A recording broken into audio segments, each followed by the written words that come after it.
আজ হচ্ছে শুক্রবার আর ঘড়িতে বাজে এখন ওই 7:30 পৌনে 8টা মতো। সকাল সকাল ঘুম থেকে উঠে ফ্রেশ হয়ে চলে আসলাম বিছানাপত্র সমস্ত কিছু গোছাতে। যেহেতু ছেলের প্রজেক্টের কাজ আছে তাই ওই জন্য তাড়াতাড়ি করে ও উঠে পড়েছে। এদিকে ও উঠে ফ্রেশ হয়ে চলে আসলো কিন্তু প্রজেক্ট বানাতে। আর এখানে আমি বসলাম রান্নাঘরের সমস্ত কিছু পরিষ্কার করে এক কাপ কফি নিয়ে।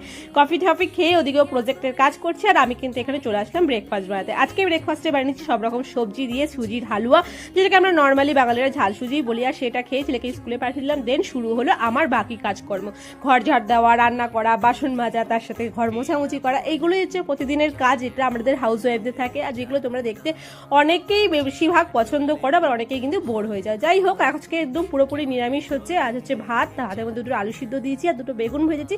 এগুলো পুরোপুরি আমার ছেলের জন্য, কারণ এগুলো হলে ওর আর কিচ্ছু চাই না। আর আমাদের জন্য হচ্ছে সবজি দিয়ে মুগের ডাল, আর তার সাথে কিন্তু এখানে হচ্ছে বাঁধাকপির তরকারি।